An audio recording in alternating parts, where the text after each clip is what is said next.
Smoke bomb attack పార్లమెంటును కుదిపేస్తోంది. Parliament భద్రతా లోపాలపై చర్చించాలని విపక్షాలు వాయిదా తీర్మానాలు ఇచ్చాయి. ఈ వ్యవహారంపై హోంమంత్రి అమిత్ షా వివరణ ఇవ్వాలని విపక్షాలు పట్టుబడడంతో రాజకీయ రగడ రాజుకుంది. నిందితులను విచారించి వివరాలు సేకరిస్తున్నామని లోక్సభ స్పీకర్ ఓం బిర్లా తెలిపారు. అయితే హోంమంత్రి అమిత్ షాపై విమర్శలు గుప్పించారు విపక్ష నేతలు. సభకు రాకుండా అమిత్ షా పారిపోతున్నారని ఎద్దేవా చేశారు. ఆయనే వచ్చి వివరణ ఇచ్చే వరకు ఆందోళన విరమించేది లేదని తేల్చి చెబుతున్నారు.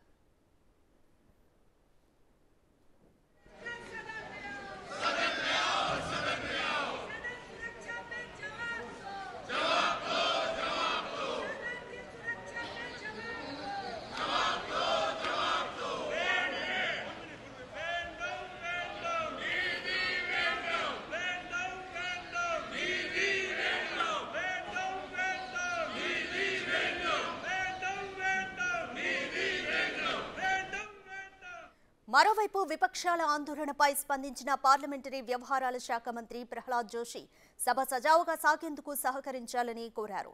కీలక బిల్లులపై చర్చ జరగాల్సి ఉందని, ఆందోళనను విరమించాలని ఆయన ప్రతిపక్ష నేతలకు విజ్ఞప్తి చేశారు. అయినప్పటికీ వారు వినకపోగా తమ ఆందోళనను మరింత ఉధృతం చేశారు. దీంతో ఉభయ సభల నుంచి నిన్న 92 మందిపై సస్పెన్షన్ వేటు వేశారు స్పీకర్ ఓం బిర్లా.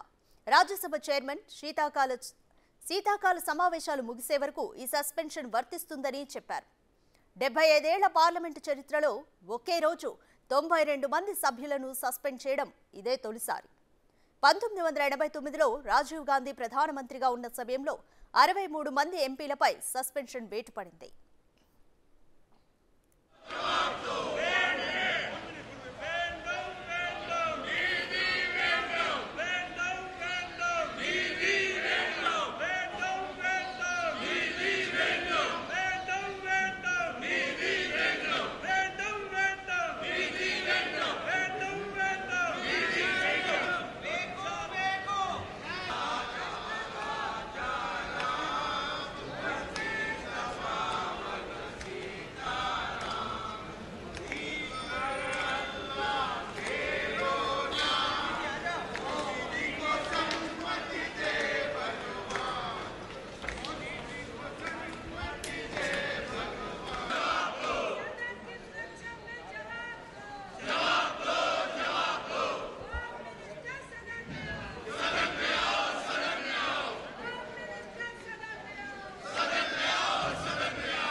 మరింత సమాచారం మా ప్రతినిధి శివ లైవ్ లో అందిస్తారు.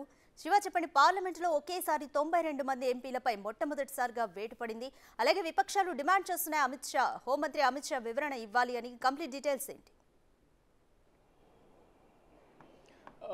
రాధిక, డిసెంబర్ 13న ఏదైతే స్మోక్ బాంబ్ అటాక్ ఏదైతే జరిగిందో, ఈ అటాక్ పార్లమెంటు ఉభయ సభలను కుదిపేస్తున్న పరిస్థితి నెలకొంది. డిసెంబర్ 13న ఈ ఘటన జరిగిన తర్వాత 14వ తేదీ నుంచి కూడా దీనిపై వివరణ ఇవ్వాలి అంటూ కూడా హోంమంత్రి అమిత్ షా ఉభయ సభలో, లోక్సభ, రాజ్యసభలో భద్రతా లోపాలపై వివరణ ఇవ్వాలంటూ కూడా ప్రతిపక్ష పార్టీలు పట్టుబడుతున్నాయి. దీనిలో భాగంగా 14వ తేదీన 14 మందిని ప్రతిపక్ష పార్టీలను ఉభయ సభల నుంచి సస్పెండ్ చేశారు. ఇటు 13 మంది లోక్సభ, రాజ్యసభ నుంచి TMC MP, Rajya Sabha MP Derek ఒబ్రాయన్ను 14 మందిని మొత్తం మొదటిసారిగా సస్పెండ్ చేశారు. తర్వాత నిన్న అత్యధికంగా 75 ఏళ్ల పార్లమెంట్ చరిత్రలోనే మొత్తం 92 మందిని ఈ శీతాకాల సమావేశాలు మొత్తం కూడా సస్పెండ్ చేస్తున్నట్లుగా కూడా ఇటు లోక్సభ స్పీకర్ ఓం బిర్లా, రాజ్యసభ చైర్మన్ జగదీప్ ధన్కర్ కూడా ఆదేశాలు ఇస్తూ మొత్తం 92 మందిని ఈ ఉభయ సభల నుంచి సస్పెండ్ చేశారు. ఈ సస్పెన్షన్ అనేది శీతాకాల సమావేశాల వరకు కొనసాగుతున్నట్టు కూడా ఆదేశాలు జారీ చేశారు. అయితే ప్రధానంగా ప్రతిపక్ష పార్టీలు డిమాండ్ చేస్తున్నది ఒకటి, ఇది భద్రతా విషయం కాబట్టి ఉభయ సభల్లో కూడా భద్రతా లోపాలపై చర్యలు తీసుకునేందుకు ముఖ్యంగా వైఫల్యం చెందిన దానిపై ఒక వివరణ ఇవ్వాలి.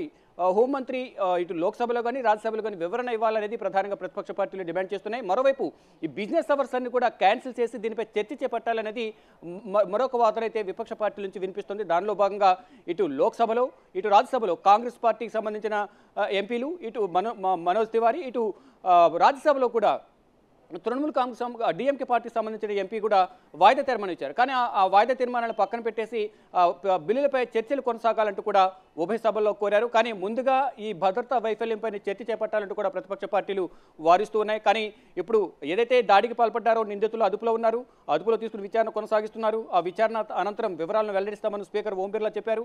మరోవైపు పార్లమెంట్ సజావుగా సాగేందుకు సహకరించాలని కూడా పార్లమెంటరీ వ్యవహారాల శాఖ మంత్రి ప్రహ్లాద్ జోషి కూడా ప్రతిపక్ష పార్టీలన్నింటినీ కూడా సహకరించాలంటూ కూడా కోరారు. అంటే కొన్ని కీలక బిల్లులు అనేవి ఉన్నాయి. ఆ కీలక బిల్లులను ఆమోదింపజేసేందుకు సహకరించాలంటూ కూడా ప్రహ్లాద్ జోషి వారందరికీ కూడా తెలియజేసిన పరిస్థితి కనిపిస్తుంది. కానీ అమిత్ షా దాడి జరిగిన తర్వాత నుంచి కూడా సభకు రాకుండా పారిపోతున్నారు. దీనిపై వివరణ ఇవ్వాలనేది ప్రధానంగా వారందరూ డిమాండ్ చేస్తున్నారు. దీనిలో భాగంగా ఎన్నిసార్లు విన్నవించుకున్న ఎన్నిసార్లు సముదాయించిన ప్రతిపక్ష పార్టీల ఎంపీలు వినడం లేదని ఇటు లోక్సభ, రాజ్యసభ ఉభయ సభల నుంచి కూడా 92 మంది ఎంపీలను అయితే ఈ శీతాకాల సమావేశాల వరకు సస్పెండ్ చేశారు. కానీ ఇటు ప్రతిపక్ష పార్టీలు డిమాండ్ ఉంటాయి. అంటే ఇలా ఎంతమందిని సస్పెండ్ చేస్తారు? ఇది మేము కంటిన్యూ చేస్తూనే ఉంటాం. ఈ నిరసన అనేది ఎప్పుడైతే అమిత్ షా వివరణ ఇస్తారో అప్పుడే మేము ఈ నిరసన అనేది విరమిస్తాము, ఆందోళన విరమిస్తాము అనేది ప్రధానంగా ప్రతిపక్ష పార్టీలను కూడా తెలియజేస్తున్నాయి. దానిలో భాగంగానే ఈరోజు కూడా నిరసన తెలియజేసేందుకు ప్రతిపక్ష పార్టీలు సిద్ధంగా ఉన్నాయి. ఈ రోజైనా అమిత్ షా వివరణ ఇవ్వాలనేది ప్రధానంగా డిమాండ్ చేస్తున్నారు. ఇక ఈ 17వ పార్లమెంట్ సెషన్ అనేది చివరి సెషన్ కాబట్టి, అంటే ఈ లోక్సభ ఎన్నికలు రాబోతున్న 2024 దీనికి సంబంధించి ఇదే చివరి సెషన్ కాబట్టి ఈ చర్చకు సహకరించాలనేది పార్లమెంటరీ వ్యవహారాల శాఖ మంత్రి అందరినీ కోరారు. కానీ నెక్స్ట్ ఫిబ్రవరిలో జరిగేది ఓటన్ అకౌంట్ ఉంటుంది కాబట్టి ఓటన్ అకౌంట్తో సెషన్ అనేది ఈ 17వ పార్లమెంట్ సెషన్ అనేది ముగియబోతోంది. కాబట్టి ఈ శీతాకాల సమావేశాలను ఏవైతే పెండింగ్ బిల్లులు ఉన్నాయో ఆ బిల్లులన్నీ కూడా ఇటు ఐపీసీ కానీ సిఆర్పీసీ కానీ ఎవిడెన్స్ యాక్ట్ ఇవి అలాగే టెలికాం బిల్లు కూడా వీటన్నిటిపై కూడా చర్చ చేపట్టాలి, బిల్లును ఆమోదింప చేయాలి. కాబట్టి ఈ బిల్లును ఆమోదించడానికి సహకరించాలంటూ కూడా ప్రహ్లాద్ జోషి కోరారు. కానీ ఇటు భద్రతా వైఫల్యాలపై ప్రధానంగా హోంమంత్రి అమిత్ షా కంపల్సరీగా వచ్చి వివరణ ఇస్తేనే మేము నిరసన విరమిస్తాము, ఆందోళన విరమిస్తామనేది ప్రతిపక్ష పార్టీలు డిమాండ్ చేస్తున్నాయి. ఇక ఫైనల్గా మనం చూసుకుంటే కనుక గతంలో 1989లో రాజీవ్ గాంధీ ప్రధానిగా ఉన్న సందర్భంలో కూడా ఆ టైంలోనే 63 మంది ఎంపీలని సస్పెండ్ చేశారు. కానీ ఇది దేశ చరిత్రలోనే, పార్లమెంట్ చరిత్రలోనే 75 ఏళ్ల పార్లమెంట్ చరిత్రలో ఎంతమందిని సస్పెండ్ చేయడం అనేది ఇదే మొదటిసారి. అంటే అడిగిన ప్రశ్నకు సమాధానం చెప్పకుండా ఈ విధంగా సభను వాయిదా వేయడం, అడిగిన వారిని సస్పెండ్ చేయడం అనేది ఈ బీజేపీ ప్రభుత్వంలో కొనసాగుతుంది. ఇది ఒక ఆనవాయితీగా మొదలైంది. అంటే ఎప్పుడు లేని విధంగా కూడా కేంద్ర ప్రభుత్వంలో బీజేపీ కానీ ప్రధాని నరేంద్ర మోడీ సర్కార్ వ్యవహరిస్తుందనేది, అంటే ఒక తప్పును కప్పిపుచ్చుకునేందుకు మరొక తప్పు చేస్తుంది. దానికి సమాధానం చెప్పకుండా, అంటే భద్రతా వైఫల్యం అనేది దాని గురించి ఒక వివరణ ఇవ్వచ్చు కదా. ఆ వివరణకు సంబంధించి తగిన జాగ్రత్తలు తీసుకుంటాము, భవిష్యత్తులో జరగకుండా చూసుకుంటాను ఒక వివరణ ఇవ్వడానికి అమిత్ షా ఎందుకు పార్లమెంటుకు సభలకు రావడం లేదనేది ప్రధానంగా ప్రతిపక్ష పార్టీలు డిమాండ్ చేస్తున్నాయి. దానిలో భాగంగా ఎప్పుడైతే వివరణ ఇస్తారో అప్పుడే మేము ఆందోళన విరమిస్తామంటూ కూడా ప్రతిపక్ష పార్టీలు తెలియజేస్తున్నాయి. ఇక ఈరోజు కూడా దీనిపై నిరసన తెలియజేస్తామంటూ కూడా ప్రతిపక్ష పార్టీలు అయితే చెప్తున్న పరిస్థితి ఉంది. రాధిక. Thank you Shiva.